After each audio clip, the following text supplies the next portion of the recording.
4 million ایکڑ ہمارا جو ہے وہ پانی میں ڈوبا ہوا ہے، جو کہ زرعی زمین ہے۔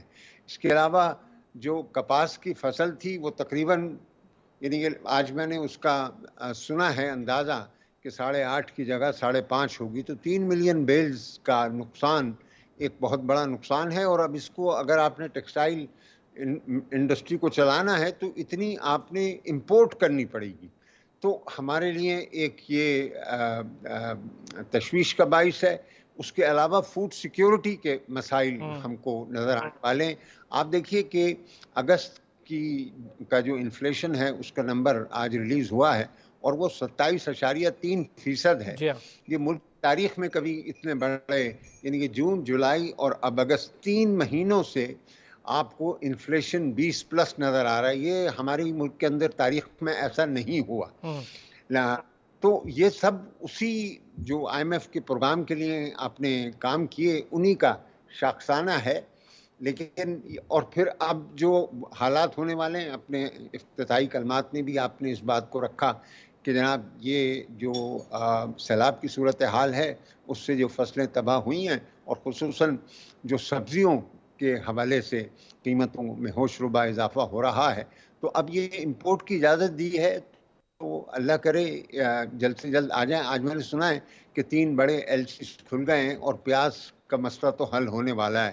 ہاں بالکل بڑے ڈاکٹر صاحب، ممالک پیاز میں جو ہے 300 روپے سے بھی اوپر جا چکا ہے، کئی جگہوں پہ تو 350 روپے فی کلو پیاز مل رہا ہے، ٹماٹر مل رہا ہے۔ 500 جی، رانا آلو صاحب بھی 500 ہمارے روپے ساتھ بکا ہے۔ موجود ہیں۔ رانا صاحب، سر جی آپ کے نوٹس میں یقینی طور پر یہ چیز ہوگی، آپ لوگ حکومت کر رہے ہیں، عوام کے لیے سر کیا ریلیف ہے اگر پیٹرول بڑھ جاتا ہے، بجلی بڑھ جاتی ہے اور بجلی کے بلز پہ جو ٹیکسز کی بھرمار ہے، جسے لاہور ہائی کورٹ نے وہ معاملہ نپٹایا، ایک بجلی کی بھرمار ہے سر ٹیکسز پہ، کس طرح سے عوام بیچارے سروائیو کریں؟ سر عوام کے لیے کچھ ہے آگے آنے والے دنوں میں؟ کوئی ریلیف ہے کوئی آپ لوگوں کے کسی اسٹریٹجی میں، کسی پلان میں؟ رانا صاحب دیکھیں جی، سب بڑے میں اب بات کر رہا ہوں، آواز آ رہی ہے جی؟ جی بالکل آ رہی ہے، آواز آ رہی ہے؟ جی آ رہی ہے رانا صاحب۔ ڈاکٹر وقار مسعود صاحب بڑے اکمپلش قسم کے ماشاءاللہ قابل ایکسپرٹ ہیں۔ انہوں نے جو انالیسس لیا ہے کس وجہ سے ہوا ہے، اس کی تو وجہ یہ بھی ہے انٹرنیشنل سچویشن جو بھی ہوئی کہ جب آئی ایم ایف کے ساتھ معاہدہ کیا جو گورنمنٹ نے، سابقہ گورنمنٹ نے، تو اس کے لیے میں یہ سمجھتا ہوں اور بہت سارے لوگ یہ سمجھتے ہیں، ایک تو پورا ہوم ورک نہیں کیا گیا، ہوم ورک کرنے کے بعد ایک معاہدہ کر لیا اور معاہدے کی ٹرمز اینڈ کنڈیشنز اتنی رکھی جو انبیریبل تھیں، اور پھر معاہدہ کرنے کے بعد اس کو بٹرے کیا۔ آپ انٹرنیشنل جب معاہدہ کرتے ہیں تو ساری قوم کی ذمہ داری ہوتی ہے کہ اس کو نبھائیں، تو نہیں کیا، اور سارے کا سارا جو اس کا فال آؤٹ ہے وہ موجودہ حکومت کے اوپر آن گرا کہ آپ پر منتھ اتنا بڑھائیں گے اور ٹیکس اتنا بڑھائیں گے اور فلان چیز اتنی بڑھائیں گے۔ اب ملک مشکل میں پھنس گیا کہ اگر وہ اس معاہدے کو ابائڈ بائی نہیں کرتا تو پھر تو ہم ڈیفالٹ کی طرف جاتے ہیں۔ تو بہت سارے شکاری ہمارا شکار کرنے کے لیے دنیا میں موجود ہیں۔ تو گورنمنٹ نے بڑی ہمت کے ساتھ اور بڑا رسک لے کے اور بڑے سن کے اسٹیپس کیے، جس سے یہ تو ہے کہ ڈیفالٹ سے تو ہم بچ گئے۔ اب باقی میئر جو لیے جا رہے ہیں وہ آپ دیکھیں گے، ڈاکٹر صاحب نے کہا کہ وہ جو 37 روپے تک وہ پہنچ گیا ہے، جو انہوں نے انہینس کرنا تھا 12-13 روپے کا، وہ بھی مکمل ہو جائے گا، تو پھر اس کا ریورسل شروع ہو جائے گا انشاءاللہ، اور قیمتوں میں کمی آنی شروع ہو جائے گی۔ آئی ایم ایف کے ساتھ جو کمٹمنٹ ہوئی ہے اور جو پیسے ریلیز ہوئے ہیں، یہ ایک میسج ہے ساری دنیا کے لیے کہ یہ ایک وعدہ پورا کرنے والا ملک ہے، اس لیے اس کے ساتھ کوآپریٹ کیا جائے۔ آپ کو دیکھا ہوگا کہ جب آئی ایم ایف ہمارے سے ناراض تھا تو کوئی ہمارے قریب بھی نہیں آتا تھا، اب سب طرف سے آفرز بھی آ رہی ہیں اور کچھ نہ کچھ پروگرس ہونی شروع ہو گئی ہے، اور انشاءاللہ آپ دیکھیں گے کہ جلد ہی اس میں بہتری پیدا ہو جائے گی۔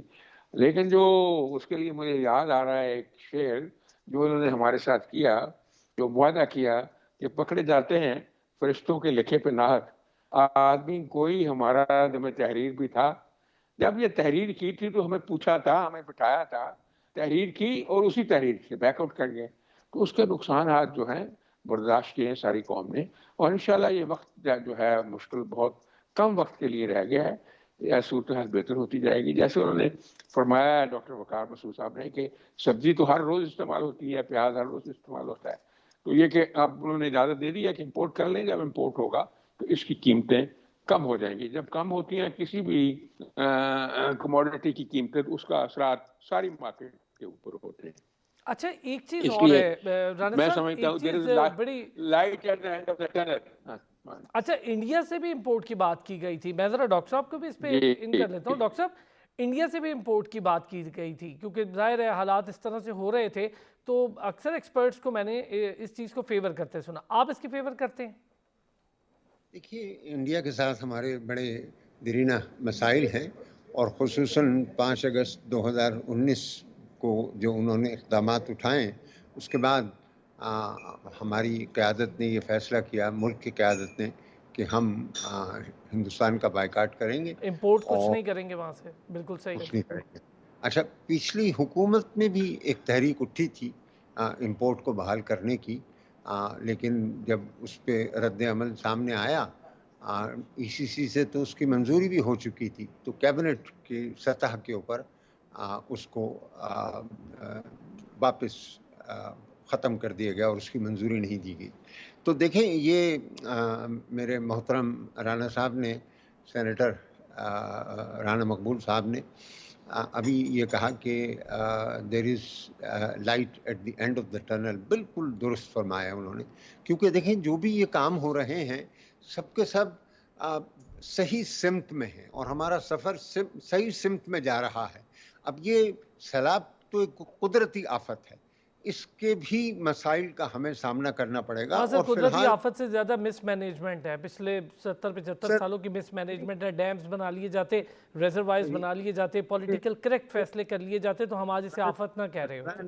ہاں ارسلان، یہ ایک پھر طویل بحث ہے، ہم اس میں الجھ جائیں گے، لیکن فی الحال تو ہم یہی کہیں گے کہ جناب ایسی آفت ہم نے ماضی میں کبھی نہیں دیکھی ہے، اس کا ہمیں سامنا ہے اور اس سے نبردآزما ہونا ہے. اور میں سمجھتا ہوں کہ اس سلسلے میں بھی جو رابطہ ہوا ہے بیرونی دنیا سے آپ کے سامنے ہے، وہ سب کے سب اس کو تسلیم کر رہے ہیں کہ یہ بہت بڑی آفت ہے اور ہر طرح کی مدد کرنے کے لیے تیار ہیں.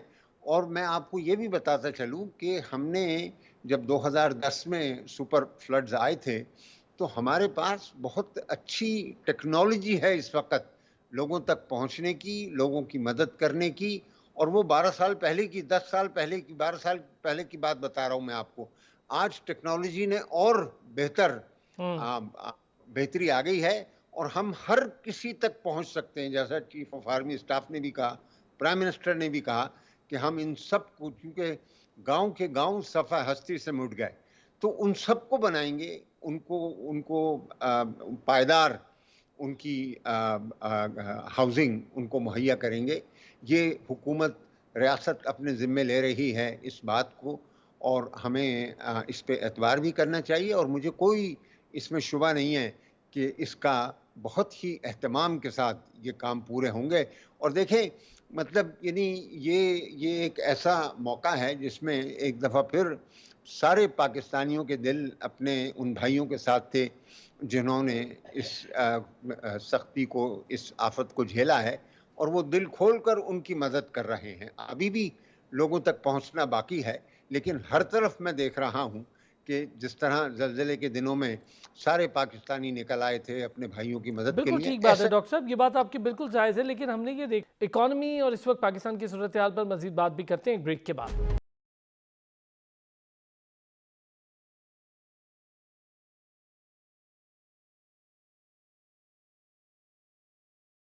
ویلکم بیک جی. میں رانا صاحب سے بھی اس پہ پوچھتا ہوں. رانا صاحب شروع میں تو بہت تیزی سے کام ہوتا ہے، اچھا پھر ان کی بحالی کی بات بھی ہوتی ہے، لیکن آہستہ آہستہ چیزیں معدوم پڑتی جاتی ہیں، ختم ہوتی جاتی ہیں، بیک برنر پہ چلی جاتی ہیں. اس بار ایسا تو نہیں ہوگا نا؟ لوگوں کو باقاعدہ طور پر بحال کیا جائے گا نا ان کے گھروں میں؟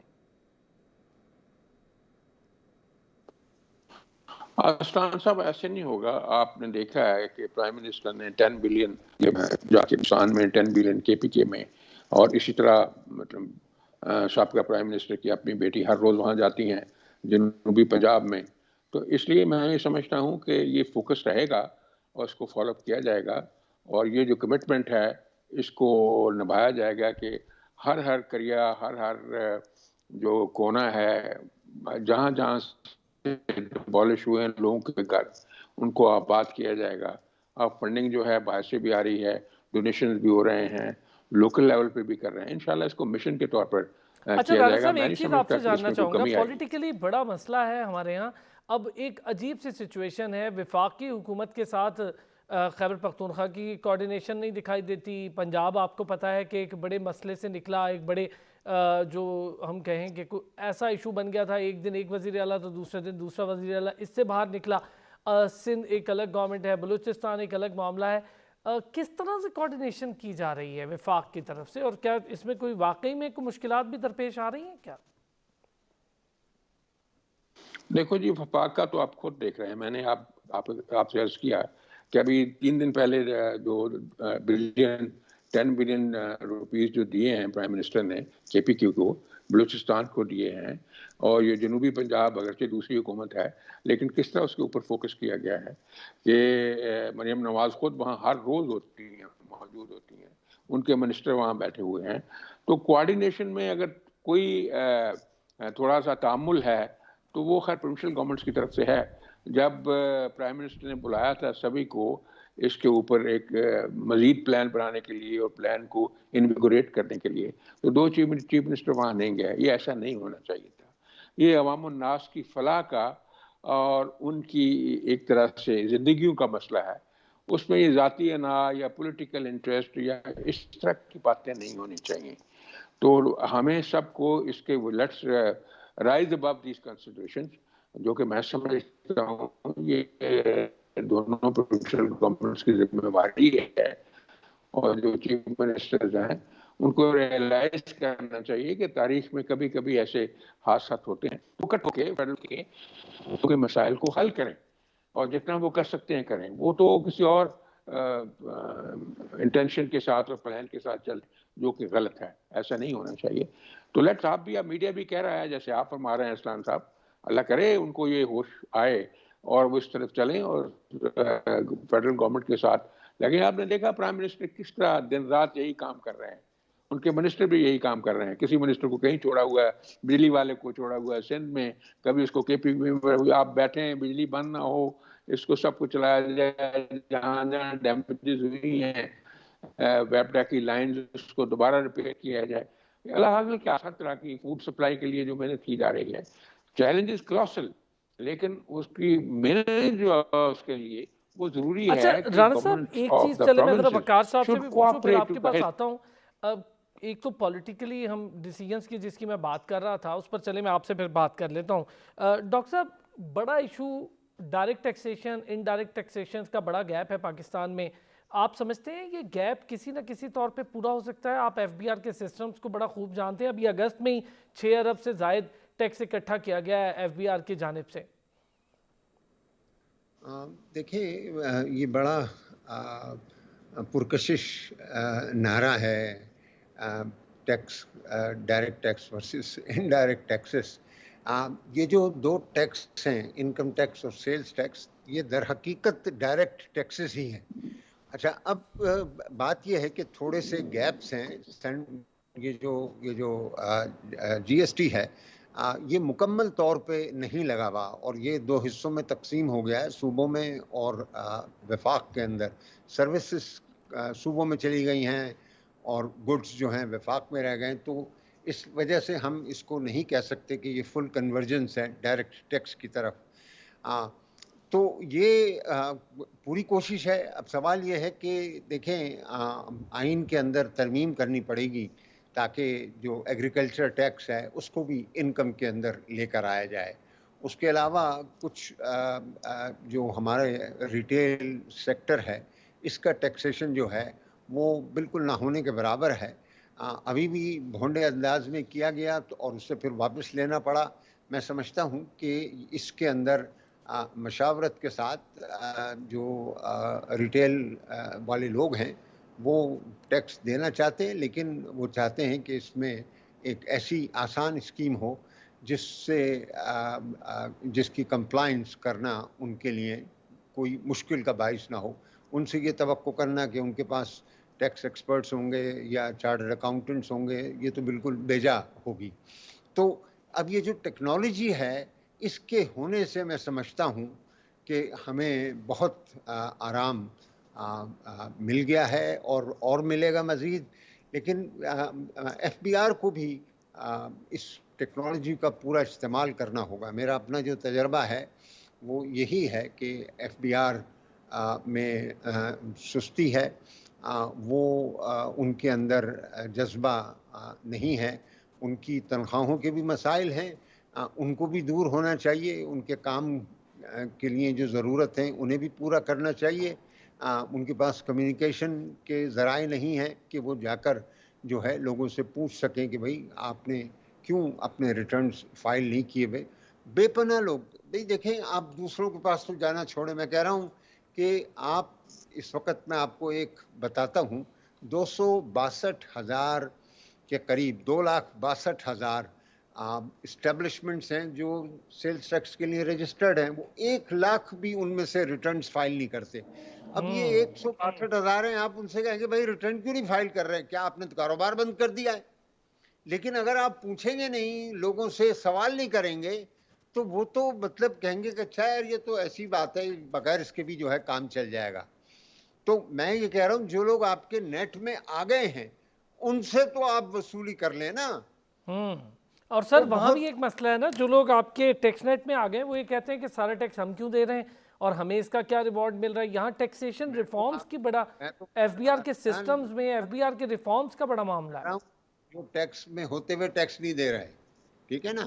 اور واقعی آپ صحیح کہہ رہے ہیں کہ ابھی اس سال تو ہم نے ٹیکسوں پہ ٹیکس لگایا ہے اور جو ٹیکس دینے والے تھے وہی زیادہ ٹیکس دے رہے ہیں. میں آپ سے ارسلان اجازت چاہتا ہوں. بہت شکریہ. چلیں سر، ٹھیک ہے، آپ نے یہ کافی ساری چیزیں ہمیں آج کلیئر کی ہیں. یہ ایک اچھی چیز ہے کہ ہم نے بہت زیادہ ٹیکسیشن اور ان ساری چیزوں پر بات کی ہے.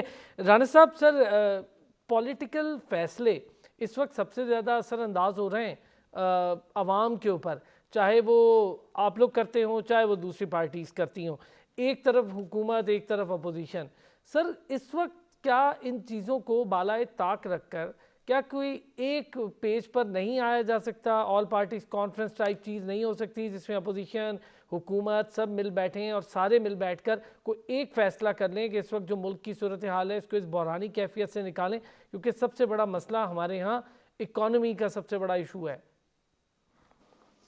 نہیں، یہ آپ کی بات درست ہے. بڑا مستحسن آپ کا یہ مشورہ ہے، اور بڑی دیر سے آپ کو پتہ ہے کہ مسلم لیگ نون اور باقی لوگ کوشش کر رہے ہیں. موجودہ پرائم منسٹر نے تو روز اول ہی کہا تھا کہ آئیں ہم بیٹھ جائیں اور ایک چارٹر آف اکانومی طے کریں، ہم ان مسائل کو حل کریں. لیکن دوسری طرف سے وہ کوآپریشن نہیں ہوا. ان کی کوئی آئیڈیالوجی ڈیفرنٹ ہے.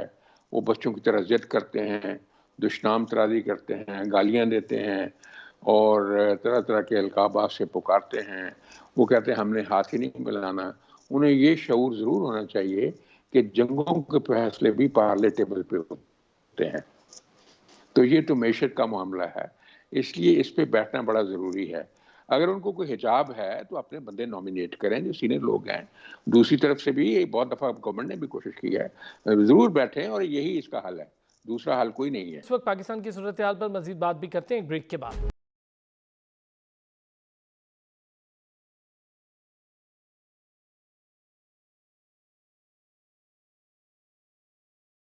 ویلکم بیک جی. ہوا ہے اس کے بعد سے جو حکومتی بینچز ہیں انہوں نے سوچا ہے اس کے ریزلٹس کے بعد کہ جو مشکل فیصلوں کا ذکر کیا جا رہا ہے وہ عوام میں مقبول نہیں ہو رہا ہے. ہاں، میں اس میں تھوڑا آپ سے عرض کر دوں. یہ ایک مس نومر سا بن گیا ہے. میں چونکہ اسٹوڈنٹ ہوں ان چیزوں کا بڑی دیر کے ساتھ. یہ آپ 20 کانسٹیٹوئنسیز کی بات کریں گے نا پنجاب کی، اس سے پہلے تو خیر آپ نے دیکھا ہی ہے کہ 16 میں سے 14 جیت لی تھی اپوزیشن نے، نون لیگ نے، انہیں کی گورنمنٹ کے دوران. اب یہ گورنمنٹ تھی اب جو ہوا ہے 20، تو 20 میں 20 کی 20 ان کی کانسٹیٹوئنسی تھی، 20 کے 20 ان کے ممبرز تھے. اس میں تو پھر بھی مسلم لیگ نے 5 سیٹیں جیتی. آپ آگے سن لیں. ٹوٹل ووٹ پڑا ہے 18 لاکھ. 18 لاکھ میں سے 10 لاکھ پڑا ہے پی ٹی آئی کو اور 8.5 لاکھ پڑا, یہ انالیسس شاید کسی نے نہیں کیا ہوگا, 8.5 لاکھ پڑا ہے نون لیگ کو. اور اس کے علاوہ نون لیگ کا جو ووٹ بینک ہے ان کانسٹیچوئنسیز میں 39% پہلے سے انکریز ہوا ہے 2018 سے.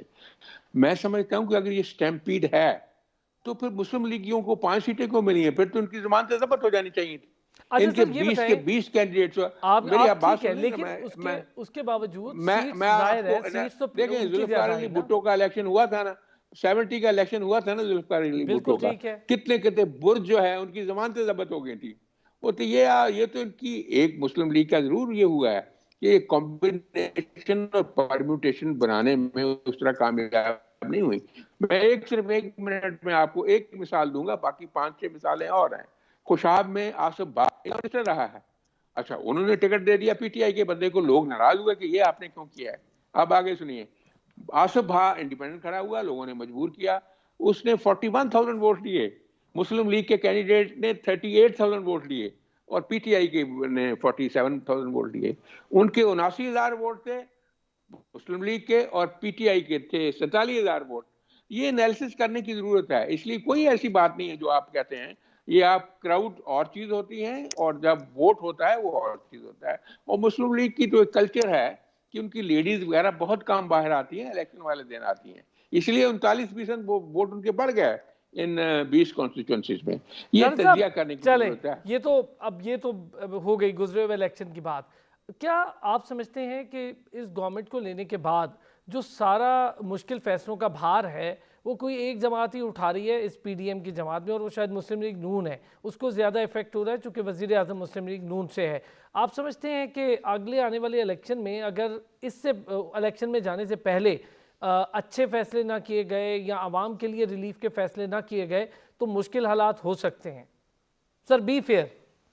نہیں, انشاءاللہ اس میں ارسلان صاحب بہت زیادہ ریلیف ملے گا, اور ہر طرف سے سپورٹ آنی شروع ہو گئی ہے. اس میں آئی ایم ایف بہت بڑی obstruction تھی, ہمارے پریڈیسیسرز نے وعدہ خلافی کی تھی, اس کا نتیجہ ساری قوم کو بھگتنا پڑا. اب ایک کریڈیبلٹی کی فضا بنتی جا رہی ہے. آپ دیکھیں کتنے لوگ کہہ رہے ہیں کہ, اور کتنا ریلیف بھی کیسے آ رہا ہے اور فنڈنگ بھی کیسے ہو رہی ہے. ودن اے منتھ اور سو آپ دیکھیں گے چیزیں چینج ہو جائیں گی, اور اللہ کے فضل سے لوگوں کو ریلیف ملنا شروع ہو جائے گا, اور لوگ خود کہیں گے کہ واقعی اس گورنمنٹ نے لوگوں کی ویلفیئر کے لیے کچھ کام کیا ہے. اس لیے حالات ایسے نہیں رہیں گے جیسے پہلے تھے. اب اچھا حالات یہ میں بتائیں رانا تبدیلی آئے صاحب, گی. سی پیک اتھارٹی کا خاتمہ ہونے کے بعد آپ سمجھتے ہیں کہ سی پیک پر کام تیز ہو جائے گا؟ بالکل ہوگا, یہ تو بڑا مشن ہے نون لیگ کی گورنمنٹ کا اور میاں نواز شریف کا. اس کے بغیر ہمارا اتنی بڑی ہمیں ہیلپ تھی. اب دیکھیں کہاں کام, وہ کہتے ہیں نا کہ تن ہماں داغ داغ شد پمبا کجا کجا نہم, سارا جسم تو زخمی ہے, میں کہاں کہاں مرم رکھوں. یہ جو سی پیک کے ساتھ انہوں نے کھلواڑ کیا ہے فارمر گورنمنٹ میں, یہ کوئی کرنے والی بات.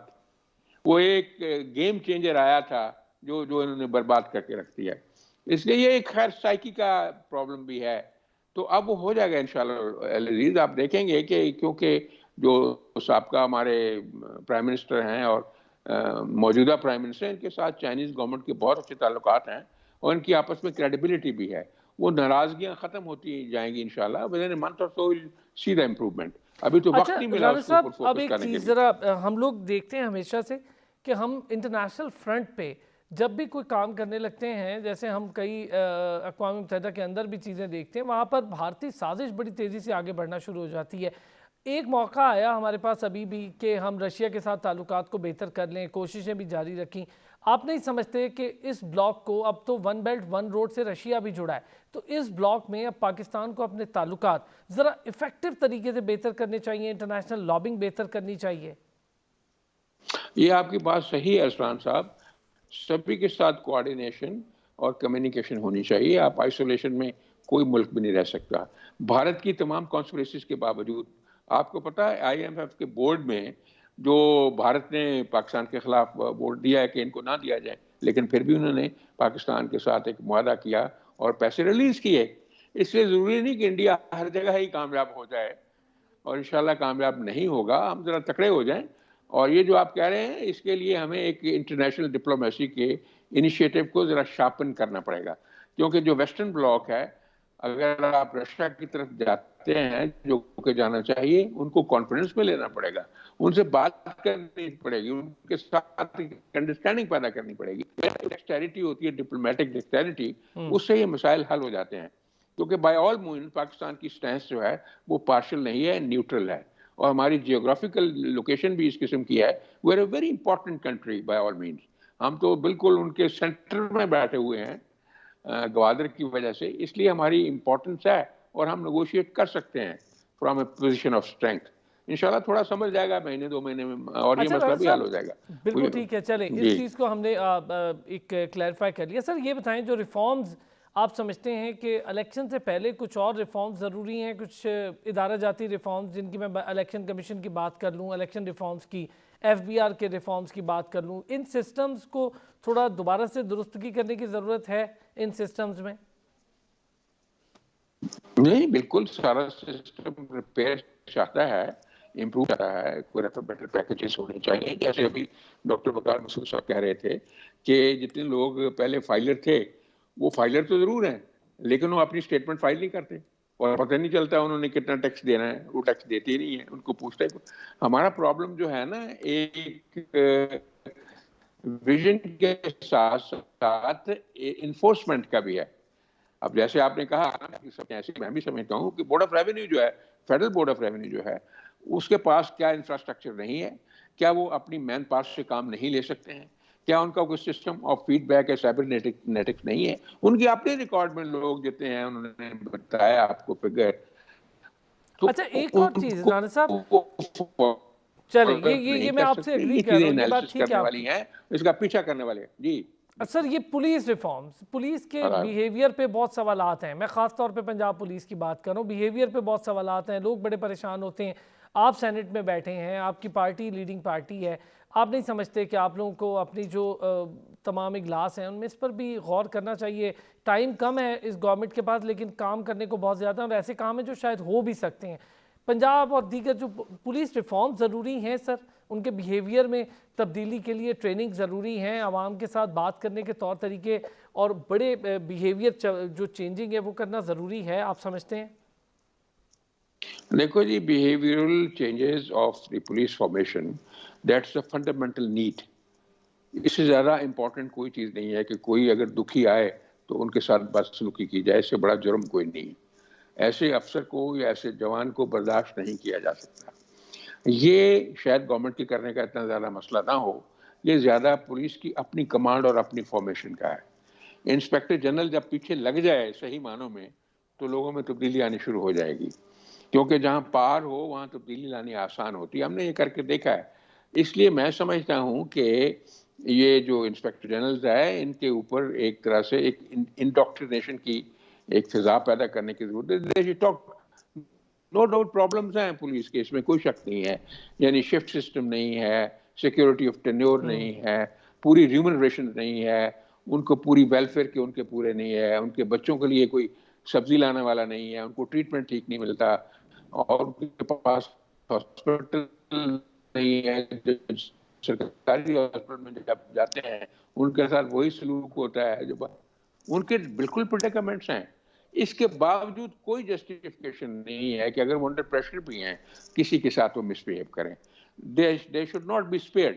پہلے ایسا کیا ہوا یہ ہے کہ اس میں پولیٹیشنز کا بھی اور گورنمنٹ کا بھی, بلکہ ملٹری گورنمنٹ کا بھی حصہ رہا ہے. پرویز مشرف کے زمانے میں پولیس آرڈر آیا تھا جس میں پولیس کو آٹونومی دی گئی تھی, آپ کو یاد ہوگا, اور اس میں تھا کمپلینٹ سیل ہو گئے اور سیفٹی کمیشنز بنیں گے. کوئی چیز نہیں بننے دی, انہوں نے خود ہی اس کو واپس لے لیا مشرف صاحب نے.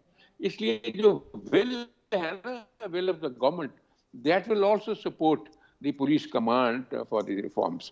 میں سمجھتا ہوں اس کا کوئی, یہ تو خیر یہاں پتہ نہیں ہوتا کیا ہے, اور روزے قیامت اللہ بھی معاف نہیں کرے گا. اگر آپ نے کسی کا دل دکھایا نا بطور پولیس آفیسر, تو I G is responsible for vicarious liability. اس کی وائکیریس لائبلٹی ہے, اس کے انڈر کمانڈ کام کر رہے ہیں. اچھا سر, جیسے آپ نے خود بھی کہہ دیا, میں یہی چیز پہ کہ if I G level officer اگر وہ امپلیمنٹیشن نہیں کروا پا رہا ٹھیک طریقے سے, تو اس سے اوپر وزارت داخلہ موجود ہے, اس سے اوپر پھر آپ لوگ موجود ہیں ان ساری چیزوں کے لیے. تو آپ سمجھتے ہیں کہ اس پہ اب سیریس نوٹس پہ کام ہونا چاہیے, چونکہ یہ عوامی مسئلہ ہے سر. میں اس لیے آپ سے پوچھ رہا ہوں کہ اس پہ بہت کم میں نے بات ہوتے دیکھی ہے, یہ ایک عوامی مسئلہ ہے. آپ شاید دیکھتے ہوں گے کہ سینٹ میں سب سے زیادہ ہماری ایموشنز ہوتی ہیں اور ہم بلاتے ہیں آئی جیز کو, ان کی گوشمالی بھی کرتے ہیں, ان کو سمجھاتے بھی ہیں, ان سے فیڈ بیک بھی لیتے ہیں.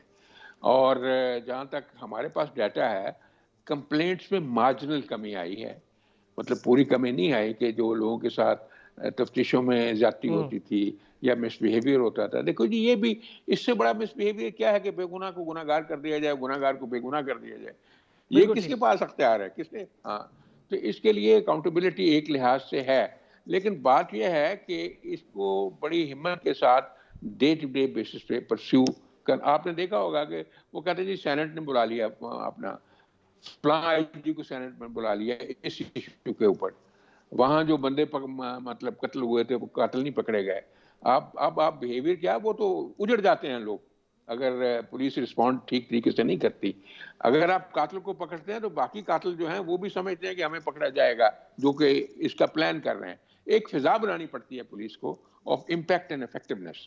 جب چلے تک وہ نہیں بنے گی, ٹھیک ہے. اچھا پولیس رانا افسر صاحب, گھر میں بیٹھا ہو پرائز تو کنٹرول جی کمیٹیز, واپس آتا ہوں ذرا اس طرف. پرائز کنٹرول کمیٹیز کا رول نہ ہونے کے برابر ہے. اپنی مدد آپ کے تحت لوگ کچھ بیچارے کر رہے ہوں گے, لیکن جو دکاندار ہیں, جو چھوٹا دکاندار ہے, سبزی بیچنے والا ہے, آپ ذرا خود بھی اس کا آپ کو اندازہ بالکل بہتر طریقے سے ہوگا, آپ خود چیزیں خریدیں, آپ کو اندازہ ہوگا ایک دکان پہ ریٹ اور اس کے برابر ریٹ اور, اس کا کیا میکینزم کریں گے سر؟ اور کیا جیسے آج میں سن رہا تھا کہ وزیر اعظم اپنے صوبائی و قومی اسمبلی کے ممبران سے بات کر رہے تھے, انہوں نے کہا کہ عوام کے لیے ہم نے ریلیف دینا ہے, اگلے آنے والے دن آسان ہوں گے, اس سے پہلے مشکل فیصلے ہو گئے, ابھی صرف 4 ماہ ہوئے ہیں. تو سر جو یہ ساری آپ لوگوں کی اس وقت پریکٹس چل رہی ہے, یہ تو یقیناً آپ کی پاسٹ پریکٹسز پہ ہی چل رہی ہے, پاسٹ ایکسپیرینسز پہ. پہلے گورنمنٹ کر چکی ہے, پاکستان مسلم لیگ نون بھی, پیپلز پارٹی بھی. تو کیا اب پرائز کنٹرول کمیٹیز کو کس طرح سے ہینڈل کیا جائے گا, ان کا کیا ایفیکٹو رول ہوگا, کیا یہ رول بڑھانے کا کوئی کام ہوگا عام عوام کے لیے, اور دکانداروں پر بھی کچھ چیک اینڈ بیلنس ہوگا؟ دیکھو جی ارسلان صاحب, یو ہیو پریس دا را نرو, آپ نے دختی رگ پہ ہاتھ رکھا ہے. یہ چونکہ مارکیٹ کمیٹی پروفیشنل گورنمنٹ کا سبجیکٹ ہے, فیڈرل گورنمنٹ کو ضرور گائیڈ کرنا چاہیے, ان کے بندوں کو بھی سامنے آنا چاہیے, لیکن لیگل پاورز جو ہیں وہ پروونشل گورنمنٹ کے پاس ہے. پہلے ہوتا تھا, ہم نے خود بھی کیا ہے, کہ ٹیمیں بنتی تھیں جس میں میجسٹریٹ ہوتا تھا, پولیس افسر ہوتے تھے, پبلک کے نمائندے ہوتے تھے, علاقے کا کاؤنسلر ہوتا تھا. وہ دکان ہر دکان مارکیٹ میں جاتے تھے اور دیکھتے تھے, لوگوں کو سنتے تھے, کھلی کچہریز ہوتی تھی, تو ریٹس جو ہیں وہ کنٹرول میں رہتے تھے, ریٹ لسٹ لگتی تھی, اور خفیہ اور اعلانیہ جو ہیں رپورٹیں لی جاتی تھی, اسپیشل برانچ رپورٹ اس کے اوپر کرتی تھی, آئی بی رپورٹ کرتی تھی کہاں اوور چارجنگ ہو رہی ہے. یہ تمام کو کوارڈینیشن سے موبلائز کرنے کی ضرورت ہے. The provincial government should rise to the occasion. یہ لوگوں کی فلاح کا معاملہ ہے, تو جو اوور چارجنگ ہو رہی ہے اس کو روکا جا سکتا ہے. ایک یعنی آن گراؤنڈ ایک میکینزم موجود ہے, اسٹرکچر موجود ہے. اب اس کو اگر استعمال نہ کیا جائے تو ان کا قصور ہے جو حکومت میں ہے ایٹ آل لیولز. تو میں تو یہ کہوں گا کہ اس کے لیے کریں, ہم خود بھی اپنے لیول پہ, اگر ہمارا سبجیکٹ نہیں ہے تو ہمارا اپنا پلان بھی ہے کہ جلدی سے ہم ان کو چیف سیکرٹریز کو وہاں طلب کریں سینٹ میں, اور بالکل ٹھیک بات ہے سر. چلے یہ تو ہو گیا پوچھیں وہ کہ والا آپ نے معاملہ. سر مارکیٹ ابھی کمیٹی کے سیلاب وزیر آیا, ہیں, آپ نے کیا کیا؟ ایک چھوٹی سی چیز سر, سیلاب آیا, ایک ہم نے دیکھا کہ بہت لمبے عرصے سے ڈیمز ایک پولیٹیکل ایشو بنتے جا رہے ہیں. جیسے کالاباغ ڈیم ہے, لمبے عرصے سے ایک پولیٹیکل ایشو ہے, اب تو وہ ظاہر ہے کہ بالکل ہی بیک برنر پہ چلا گیا وہ معاملہ. لیکن کیا چھوٹے ڈیمز کی طرف سوچنا نہیں چاہیے تھا؟ اس سے پہلے بھی حکومتیں رہیں, آپ ہی تمام لوگ حکومتوں میں رہے, تو کیوں اس طرف اتنی سستی سے سوچا جاتا ہے, یا اس پہ امپلیمنٹیشن کیوں اتنا کم کیا جاتا ہے؟ آپ کی بات درست ہے, اس میں کوئی دو رائے نہیں ہے. ڈیم بننے چاہیے, اور ہزاروں چھوٹے چھوٹے ڈیم بھی بننے چاہیے. اور بڑا ڈیم جو ہے کالا بیگ, جس پہ کنٹروورسی ہو جاتی ہے, پرسوں میں بحث ہو رہی تھی ہمارے سینٹ میں, جو سینیٹر سندھ کے ہیں وہ بھی کہتے تھے کہ اس کو بننا چاہیے, لیکن وہ پولیٹیکل نظر ہو جاتا ہے. صرف یہی نہیں ہے, باہر کی فورسز بھی اس میں پینیٹریٹ کرتی ہیں کہ کالا باغ ڈیم نہ بنے, کیونکہ پاکستانی خوشحالی کا وہ ضامن ہوگا, اور وہ اس پہ اتنے پیسے ہوں گے کہ نیچرلی آپ کو ایک لیک ٹائپ موجود ہے, پہاڑوں کے درمیان ہے, وہ بہت کم پیسہ خرچ ہوتا, بہت بڑا ڈیم ہے لیکن پیسہ بہت کم خرچ ہوتا.